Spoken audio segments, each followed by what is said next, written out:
Bismillahirrahmanirrahim.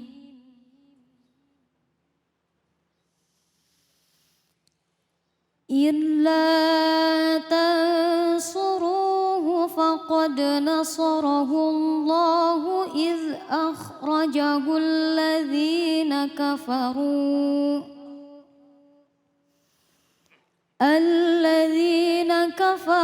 thaniya ithnaini idh huma fil ghari idh yaqulu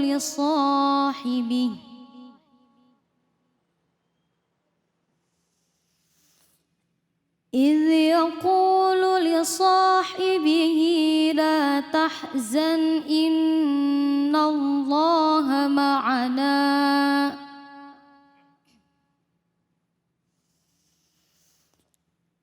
fa'anzalallahu sakinatahu alaihi wa ayyadahu bijunudin lam tarawha wa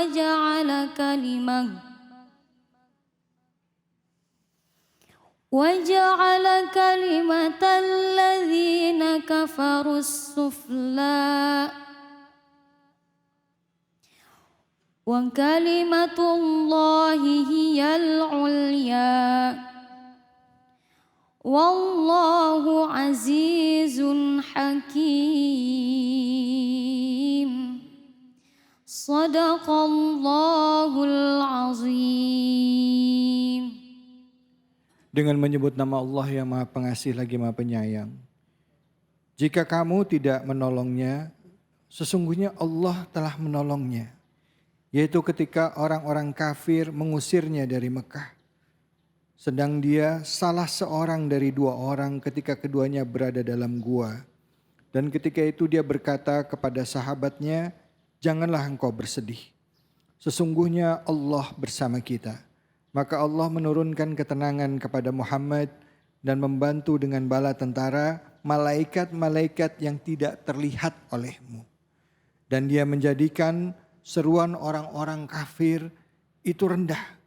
Dan firman Allah itulah yang tinggi. Allah Maha Perkasa dan Maha Bijaksana. Maha benar Allah dengan segala firman-Nya. Kita tadi mendengarkan pembacaan ayat ke-40 dari surat At-Taubah yang tadi dibacakan dengan merdu sekali oleh Ustazah Nova. Dan langsung saja sekarang kita simak kajian tafsirnya bersama dengan guru kita Ustadz Muhayyad Ali. Fadhal Ustadz. Bismillahirrahmanirrahim. Assalamualaikum warahmatullahi wabarakatuh. Waalaikumsalam warahmatullahi wabarakatuh.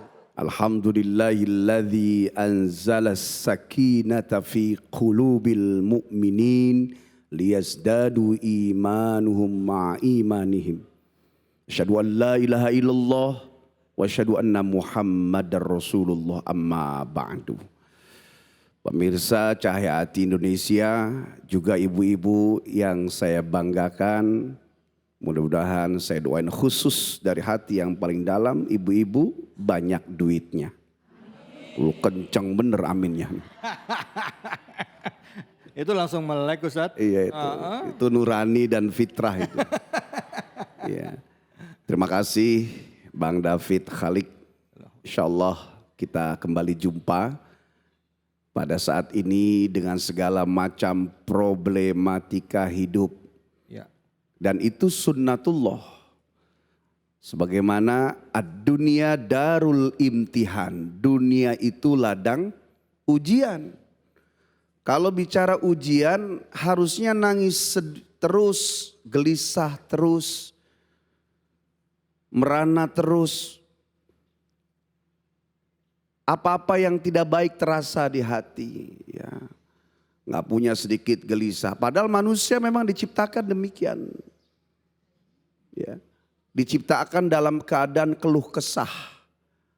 Lagi di atas di bawah begitu aja. Maka tidak ada yang membuat kita itu bisa hidup dengan baik kecuali kita dekat dengan Sang Maha Pencipta. Dulu waktu Nabi bersama para sahabat dalam embargo orang-orang kafir Quraisy, mereka bertanya, Mata nasrullah, kapan pertolongan Allah? Maka turun pertolongan Allah yang pertama adalah dimenangkannya Islam. Sekarang ketika kita bertanya mata nasrullah, kapan dan apa pertolongan Allah? Jawabannya bukan dimenangkan Islam karena kita sudah nyaman beribadah di negeri ini, betul nggak? Maka bersyukur kita menjadi anak bangsa Indonesia, alhamdulillah. Terus pertolongan Allahnya apa? Ketenangan. Ayat ini disebutkan, Fa'anzalallahu sakinatahu alaihi. Maka Allah turunkan, berikan ketenangan. Sebab cuma hidup yang tenanglah yang membuat kita bisa nyaman. Punya nggak punya tenang. Lagi di atas di bawah menjabat jadi rakyat. Apapun kalau tenang insya Allah kita kuat menjalani hidup. Betul apa tidak? Betul. Iya. Punya di atas lapang berpangkat jabatan nggak tenang. Mubazir semua itu yang dimiliki. Saat nggak punya, saat di bawah tenang, insya Allah derajat mulia. Nah tenang itu ketika kita paham ilmunya. Tenang itu akan datang kepada kita kalau dasar dua. Satu, ilmu iman.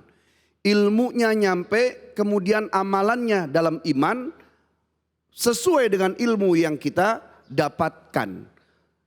Peristiwa ayat ini, surah At-Taubah ayat 40 bercerita tentang bagaimana Rasulullah saat hijrah bersama Sayyidina Abu Bakar As-Siddiq. Tenangnya diucapkan, ya Abu Bakrin la takhuf wa la tahzan. Wahai Abu Bakar jangan takut, jangan gentar, jangan sedih, tenang. Innallaha ma'ana. Allah bersama kita. Selain Nabi keyakinannya hebat, ketakwaannya hebat, tapi Nabi juga melakukan ilmu dan keimanannya. Ada beberapa orang terkait ketika hijrah saat itu. Waktu 3 hari 3 malam di Gua Thur, saat mau pergi ke Madinah dari Mekah, disiapkan oleh Rasulullah. Sehingga tenangnya maksimal. Nanti ini ada filosofinya kepada kehidupan dengan ilmu dan iman. Yang gantiin tidur Sayyidina Ali bin Abu Thalib. Yang nemenin Rasulullah Sayyidina Abu Bakar Siddiq. Yang menjaga pintu Gua Thur namanya Abdullah Ali Uraitid. Yang pura-pura di bawah bukit menggembala ternak sambil ngeliatin. Jadi ternyata dulu itu ya luar biasa Rasulullah itu sudah bermanajemen. Namanya Amir bin Furaihah. Sambil menggembala lihat keadaan. Terus yang datang ke kota Mekah setiap pagi menjelang maghrib naik lagi ke Bukit Sur, namanya Abdullah bin Abu Bakar. Update status. Karena orang Mekah bingung. Loh ini Muhammad keluar dari Mekah kok gak ada? Gitu loh. Tapi Nabi pinter. Coba bagaimana sekarang kau di sana? Cerita tentang ini dalil kita posting di Instagram. Posting di sosial media. Ibu posting di WhatsApp. Ini dalilnya. Abdullah bin Abu Bakar posting dia. Status. Di sana orang lagi bingung ya Rasulullah. Kemudian yang mengantar Nabi bersama Abu Bakar ke kota Madinah. Yahudi Tulen dibayar profesional. Namanya Ali Uraitid. Tenangnya Nabi ngomong sama Abu Bakar. Jangan takut, jangan gentar. Tapi ilmu manajemen dipakai. Bagaimana kita bisa tenang? Ilmu gak punya, iman gak ada, ibadah melehoi. Betul. Makanya majlis ilmu, majlis taklim ini dalam rangka mengcover ilmu dan iman. Karena iman kita dipengaruhi oleh ibadah. Iman itu akan turun kalau ibadah menurun. Ibadah itu menurun biasanya lagi banyak duit. Iman naik karena ibadah lagi kenceng. Ibadah naik yang pakai ilmu biasanya lagi gak punya Maka korelasi yang harus ibu catat untuk bisa tenang. Ini meskipun temanya nyebrang tapi masih include. Syukuri alpat yang ada. Syukuri apa adanya. Suami kasih duit habis ngojek. Bang pulang ya kasih 50.000. Langsung dijawab kebeli apaan segini. Besok dapat lagi kasih duit lagi 30.000. Buat apaan segini. Laki-laki kalau udah digituin Masya Allah mumede kol aku bro. Wah. Besok dia pulang bawa duit 10 juta. Iya, dihitung bininya, mantap nih bang 10 juta. Oh, begitu dong tiap hari. Bang, motor mana bang? Gua jual. Kirain hasil ngojek. Nah, jadi ilmu, tenang, iman itu semuanya berkaitan. Maka ibu pemirsa dimanapun berada, bahwa ketika kita sudah dekat dengan Allah, kemudian punya ilmu manajerial yang baik, al-haqqu bila nizam, yaglibul batil bin nizam. Kebaikan, kebenaran yang tidak dimanajemen dengan baik akan dikalahkan oleh kebatilan yang terorganisir. Maka jangan berhenti dekat dengan para ulama, para ustazah, terus tumpahkan dalam ilmu. Karena kalau hidup ini jauh dari agama bu, ya Allah resah. Pertolongan Allah itu sekarang cuma ditenang. Berapa banyak di luar sana orang yang punya segala-galanya gak tenang, gak nyaman hidupnya. Tapi kalau tenang, meskipun kita cuma punya hal yang sederhana, insya Allah kita kuat menjalani hidup. Betul apa enggak? Betul apa enggak? Nah, tenang itu akan bersemayam di dalam hati kalau kita ya dekat dengan Allah. Ayatnya sebutkan tadi. Allah lah yang menurunkan ketenangan itu, ketenangan Sang Maha Dia, Allah kepada orang beriman ketika dijemput dengan nilai tulus untuk mepet kepada Allah, kemudian cari ilmunya menjalani hidup, kemudian tumpahkan hatinya hanya milik Allah. Senang boleh dicari. Senang itu makanan mata, pemandangan. Senang itu makanan telinga, musik. Senang itu makanan mulut, kuliner. Senang itu makanan tangan, kaki, mobil bagus, rumah bagus, istri cantik, handphone yang mahal. Tapi itu bukan kebahagiaan. Karena kebahagiaan itu hanya di dalam hati. Tapi ketika hati kita itu tidak nempel ke Allah. Allah didatangi oleh kita ketika kita dalam keadaan butuh. Selain itu ternyata kita terikat dengan dunia. Maka Allah cemburu. Cemburu apa tidak? Ibu dikit-dikit arisan, dikit-dikit kumpul di mall, dikit-dikit guyup dengan kawan-kawan. Kira-kira suami cemburu apa? Cemburu. Ya, kalau Allah itu andai kata dalam sebuah lagu, ya suami dicuekin, Allah dicuekin, bahkan Allah itu maha pencemburu. Nanti kayak suami ketika dicuekin sama ibu, dia akan menyanyi, bila cinta tak lagi untukku, bila hati tak lagi padaku, mengapa harus harta yang merebut dirimu? Oh, keren juga itu. Sampai terkesima ibu-ibu ya. Mau ikutan nyanyi juga ya bu ya. Bila aku, kata Allah, tak lagi untukmu, bila harta bahagia dirimu, aku kan pergi, kata Allah. Meski hati tak akan rela, terkadang ku menyesal, kata Allah, mengapa ku kenalkan dirimu padanya. Uhui. Kagak nyambung, sambung-sambungin aja. Iya, suami yang gak pernah ciptain ibu aja cemburu, apalagi Allah yang menciptakan kita. Maka ketenangan itu dijemput dengan ilmu, iman dan hatinya hanya milik Allah. Baik, alhamdulillah. Terima kasih banyak Ustadz. Bu. Jadi hidup kita, sholat kita, semua yang kita kerjakan hanya untuk Allah. Ya gitu ya Ustadz ya? Iya. Betul. Nah sekarang balik lagi ke tema kita. Ya, bagaimana kita sebagai umat muslim mensyukuri nikmat yang Allah berikan dan menjalani gaya hidup sesuai dengan tuntunan Islam ya. Tidak berlebih-lebihan, cukup apa adanya ya. Pas lagi butuh duitnya cukup ya bu ya. Mau beli emas cukup duitnya. Iya. Mau beli rumah duitnya cukup ya. Nerimo lah, nerimo. Nerimo, legowo. Suami pulang dari kantor gajian, mama maaf gajinya gak full. Karena kasbon di tengah bulan buat bayar ini, buat bayar sekolah. Ini sisa gaji papa. Bulan ini maafinnya tinggal 120 juta. Alhamdulillah. Jangan ngomel bu kok dapat 120 juta ya bu ya. Kayaknya gak ada yang yakin ini punya duit segitu. Silakan yang mau bertanya. Ya tadi banyak. Ya ibu silakan ibu. Assalamualaikum warahmatullahi wabarakatuh. Waalaikumsalam warahmatullahi. Nama saya Pujiwati Rawin dari Majelis Taklim Al-Humairah Teratai Taman Duta Cisalak Depok. Pak Ustadz, saya mau bertanya bagaimana cara mengatasi atau menghilangkan depresi menurut Islam. Semoga menjadi ilmu bagi kita semua. Assalamualaikum warahmatullahi wabarakatuh. Waalaikumsalam warahmatullahi wabarakatuh. Nah ini Ustadz Ya, nih, gimana? sebelum saya jawab, yang depresi apaan ya? Binatang apaan tuh ya?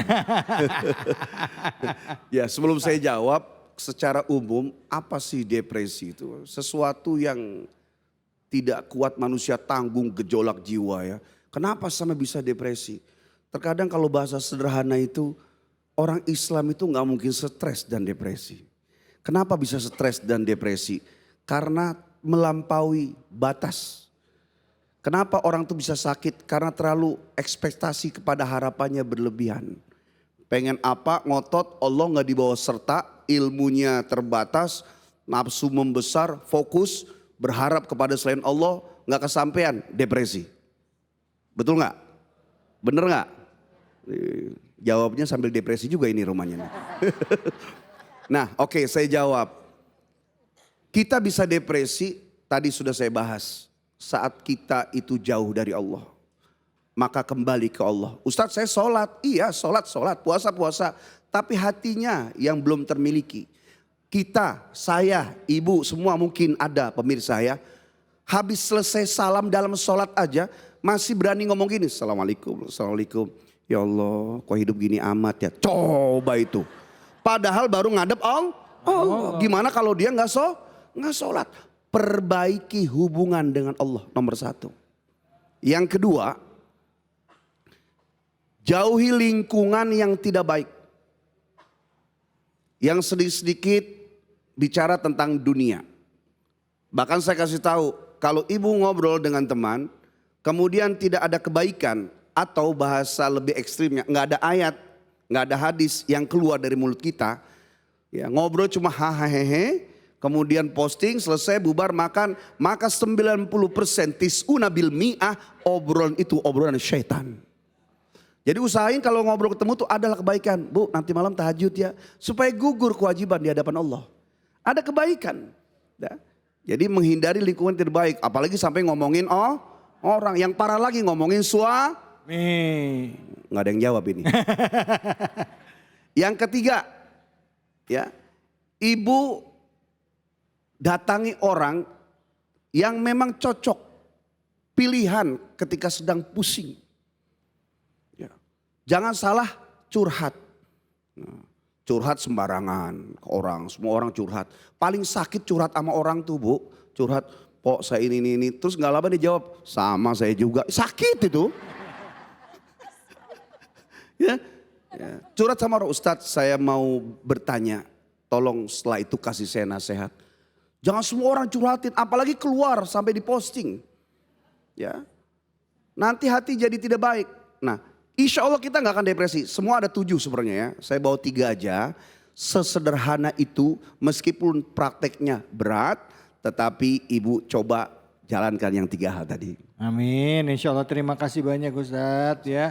Kalau dekat sama Allah, banyak-banyak istighfar, banyak bersyukur, insya Allah depresinya nggak ada. Hilang ya Bu, lama-lama ya Bu ya. Ya kan, banyak kan depresi karena maunya nggak kedapetan. Nggak kedapan. Ya. Terlalu tinggi cita-cita sementara kakinya itu masih di tanah. Ibu boleh cita-cita tinggi, boleh ya angan boleh tinggi, ya yang penting kakinya jangan nempel di tanah. Lah. Ngeri banget. Apalagi jam 12 malam lihatnya ada yang ngambang. Jangan kemana-mana, kita akan lanjut lagi. Makasih guruku Ustadz Mohai. Habis ini kita akan sama-sama ngaji bareng. Kita akan belajar tafsir bersama guru kita hanya di Cahaya Hati Indonesia.